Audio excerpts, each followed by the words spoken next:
नमस्कार। वार्तावाह पे आपका स्वागत है। बड़े सामाजिक रूप से शाहाबाद के राजनीतिक संपन्न व्यक्ति, जिसने बड़ी मानवता के रास्ते पे चलकर राजनीति के अपनी मुकाम को हासिल किया, बलराम मिश्रा जी बड़े सज्जन व्यक्ति हैं, व्यवहारिक हैं और सामाजिक सरोकार इनका भरपूर है। हर बात पे अपनी बेबाक राय रखते हैं। बेलौटी भी गए थे। भरत भूषण तिवारी पर एक प्रश्न करेंगे आपसे आदरणीय। यह ऐसी परिस्थिति भरत भूषण के लिए क्यों आई? इसके लिए दोषी कौन है? भरत भूषण के इस परिस्थितियों के लिए दोषी कौन है? वह तो सामान्य घर का लड़का था, साधारण लड़का था।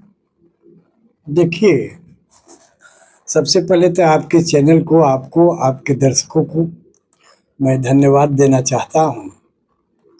और आपने भरत तिवारी जी के और शाहपुर में बेलौटी की घटना का दोबारा जिक्र किया है। भरत तिवारी राष्ट्र प्रेमी था और राज्य और राष्ट्र का कैसे उत्थान होगा, उसके लिए पढ़ाई के बाद जब कहीं नौकरी नहीं मिली, बेरोजगार हुआ, भटक रहा था, तो यह दिमाग में आया उसका। तब तक ले जवनिया में बाढ़ में गांव को गंगा जी में समा गया। इसके पूर्व में भी अंचलाधिकारी, बीडीओ, एसडीओ, डीएसपी थाना में जाकर के आम जनता की बात रखने का प्रयास करता था।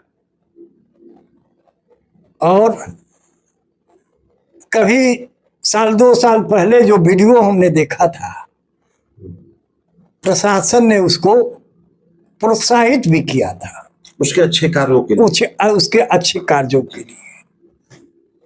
और जो जवनिया का विस्थापितों को हालात को देख करके वो अपने को रोक नहीं पाया और बिना स्वार्थ का सवेरे और शाम जाकर उन लोगों को, उनके दुखों को, तकलीफों को, असहायों का अपने सीमित साधन से सहयोग करके और राज्य सरकार के जो कल्याणकारी योजना है, जनहित में बिहार सरकार ने उसको लागू कराने के लिए, समन्वय बनाने के लिए वह चिंतित रहा। इसी क्रम में आज जो सिस्टम से लड़ाई हुई, उसकी कहीं भी कभी भी हमने नहीं देखा उसका सोशल मीडिया पर, फेसबुक में, गांव में, जवारों में, जवनिया के विस्थापितों के बीच भी कई पत्रकार लोग भी पूछता रहा कि कभी कभी पैसा भी मांगता था, चंदा चुंदी। मैं खुद पूछा हूं तो लोग कहता था कि नहीं नहीं नहीं, अरे बाप रे बाप। तो वैसे स्वच्छ नौजवान के साथ जो घटना हुआ, ये अनहोनी हुआ, अकारण हुआ। जो सिस्टम को लागू करना चाहिए, वो तो सिस्टम को गरीबों के बीच में कोऑर्डिनेट बन करके सहयोग करके उसको लागू कराना चाहता था। वो बात सिस्टम को खला। चाहे वह प्रशासन को ही लगता हो कि ये बीच में रहने से हमारी जो व्यक्तिगत स्वार्थ है वो नहीं पूरा हो,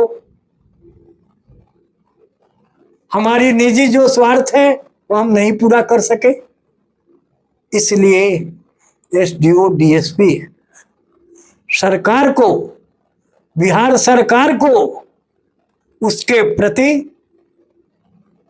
गलत सूचना जिला प्रशासन ने और अनुमंडल प्रशासन ने राज्य सरकार को दिग्भ्रमित किया, जहां मेरा मानना है। और जो बीच में चाहे इस पक्ष के हो उस पक्ष के हो, जो जातीय बात आई वो भी दुर्भाग्य का बात है। वो जात के लिए नहीं लड़ा था, ना बैकवर्ड फॉरवर्ड के लिए लड़ रहा था, वो तो जो विस्थापित गरीब है, जो अंत्योदय के लायक है, राज्य सरकार और भारत सरकार के जो नीतियां है उसको लागू कराने के लिए सिस्टम से लड़ा। और अब आज हम इस पर बहुत कुछ नहीं कर सकते हैं। वाकई यह घटना देश को झकझोर दिया है। देश को झकझोरा आप महसूस करते हैं? देश को झकझोर दिया है।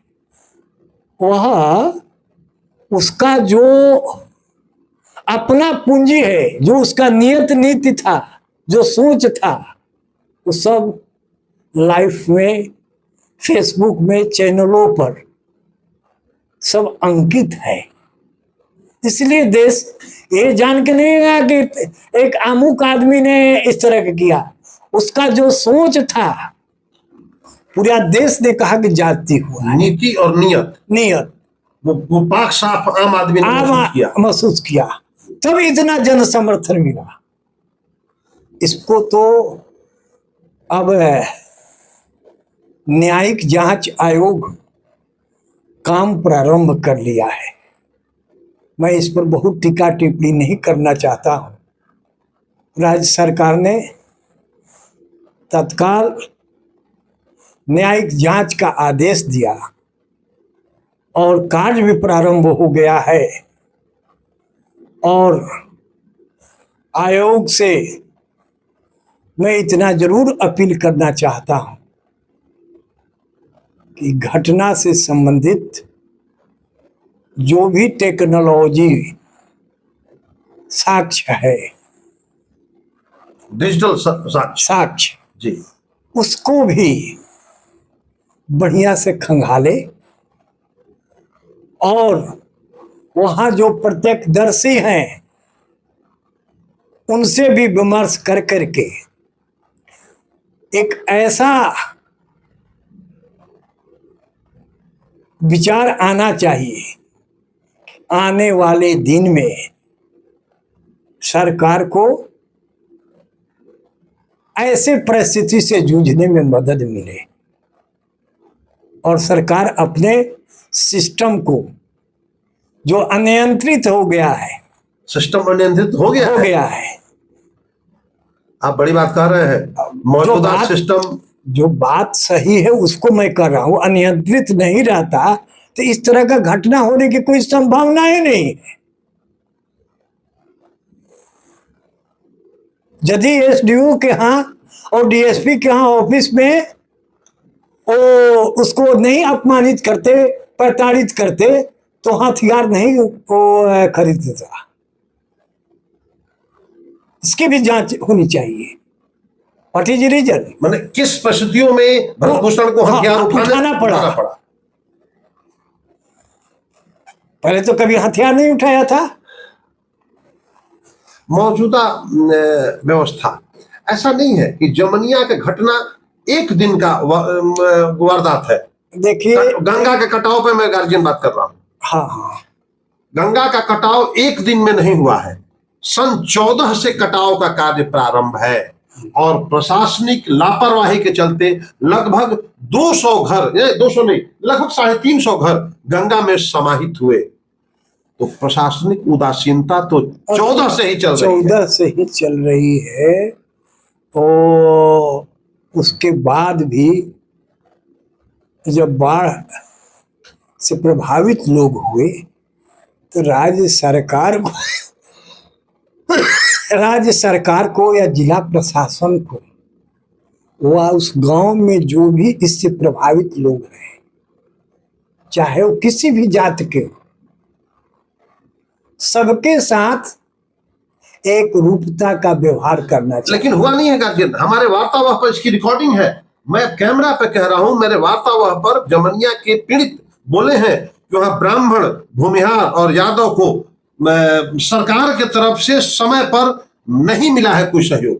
जाति देख के इसका मतलब काम हो रहा है। जिला प्रशासन या विभाग जो भी, चाहे मानव हो, किसी भी समाज में, किसी भी जात में पैदा होता हो, जातीय व्यवस्था में है तो मानव को, या भीमराव और अंबेडकर जी ने जो संविधान बनाया है, कहाँ भेदभाव की बात उन्होंने किया है? मोदी जी तो कहते हैं सबका साथ सबका विकास, मानवता के नाम पर कहाँ वो भेदभाव किए? नहीं है। आज उनके सिद्धांत और उनके संविधान को सही तरीका से यदि लागू हो जाता आजादी के बाद, तो आज जातीय बातें नहीं होती। मोदी जी भी कहते हैं सबका साथ सबका विकास। इस व्यवस्था को अधिकारियों ने कितना अपने कार्य पद्धति में अंगीकृत किया है? अधिकारियों के घोर लापरवाही के, क्योंकि देख लीजिए दो तरह के हैं हमारे समय से। एक इंडिविजुअल इंटरेस्ट होता है, एक लार्ज इंटरेस्ट होता है। तो जो भी चयन होता है सरकार का, लार्ज इंटरेस्ट के लिए सिस्टम बनाया जाता है सरकार का जी। बाकी जो बैठे हुए लोग हैं वो लार्ज इंटरेस्ट भूल करके इंडिविजुअल इंटरेस्ट में समाहित हो जाता है। इसलिए आज इस तरह का परिस्थिति उत्पन्न हुआ है, होने की उम्मीद है। आप सीधा जब से सुपरवाइज कैपेसिटी नहीं बढ़ेगा बिहार में, अभी सम्राट जी ने, हमने देखा है कि उसमें बहुत सारे टेक्नोलॉजी के माध्यम से और अपने सिस्टम को और जागृत और जनता के प्रति उत्तरदायी बनाने के लिए बहुत सारे काम शुरू किया है। यदि यह काम गंभीरता से यदि लागू हो जाएगा तो इस तरह का विवाद होने की बात ही नहीं है। क्योंकि सरकार का तो जनता भी है, पदाधिकारी भी है, वो तो कहीं विदेश के नहीं है, हमारे ही परिवार के सिस्टम में है लोग, सिस्टम से बाहर के लोग नहीं है। जमनिया में उनको वो दायित्व मिला है और हमको या आपको किसी और को दूसरे दायित्व मिला है। सब अपने दायित्वों को यदि पालन करने लगे तो कोई प्रॉब्लम ही नहीं है। हमारी वार्तावाह की टीम जमनिया के लाट बांध पर गई थी पीड़ितों के बीच। 2 साल हो गया उनको वहां रहते हुए। सरकार की कोई योजना और सरकार का कोई विभाग और सरकार की कोई व्यवस्था उन तक नहीं पहुंची थी। यह चिंता की बात है। अब इसमें देखिए, नहीं पहुंची थी, अभी तक नहीं पहुंचा है। हम भी गए हुए हैं, हम भी देखा है कि भेदभाव वहाँ हुआ है। क्योंकि आज फिर मैं राज्य सरकार से, जिला प्रशासन से आग्रह करना चाहता हूँ कि चाहे जो भी विस्थापित किसी भी समाज के लोग हो, चाहे यादव हो, कोयरी हो, कुर्मी हो, ब्राह्मण हो, भूमिहार हो, राजपूत हो, और चाहे दलित हो, वो विस्थापित है। तो विस्थापित के मतलब में है कि स्थापित करना सरकार का। स्थापित करने में कोई भेदभाव नहीं होना चाहिए। दूसरा, मैं आग्रह करूंगा जांच आयोग से कि इस ढंग से पारदर्शिता जांच में पारदर्शिता के साथ जांच हो। जांच हो, ताकि बिहार के भविष्य इससे जुड़ा हुआ है। ये भरत तिवारी यह मानते हैं। और बेलौटी की बात नहीं रह गई है। अब यह दर्पण का काम करेगा, राष्ट्र को दर्पण का काम करेगा। जांच का ये परिणाम बहुत, भी। हाँ, परिणाम। अरे बहुत बड़ी जिम्मेवारी है आयोग के ऊपर कि दूध का दूध और पानी का पानी कर दे, तो आज उनका भी नाम देश पैमाना पर, आयोग का भी सम्मान बढ़ेगा और राज्य का भी रास्ता मिलेगा। देश हर पहलू पर, हर बिंदु पर दूध का दूध और पानी के पानी हो जाए, जिसमें राज्य सरकार का महत्व बढ़े और उसको लागू करने का प्रयास करे। राज्य सरकार को अगर अपना दामन पाक साफ साबित करना है तो इस बेलौटी कांड पर पूरे देश की निगाहें हैं और जांच पर भी हर दिशा से, हर जगह की निगाहें बनी हुई हैं। सरकार को साबित करना होगा कि मैं सही दिशा में न्याय के साथ आगे बढ़ रहा हूं। मैं बुटस, वार्तावह के लिए।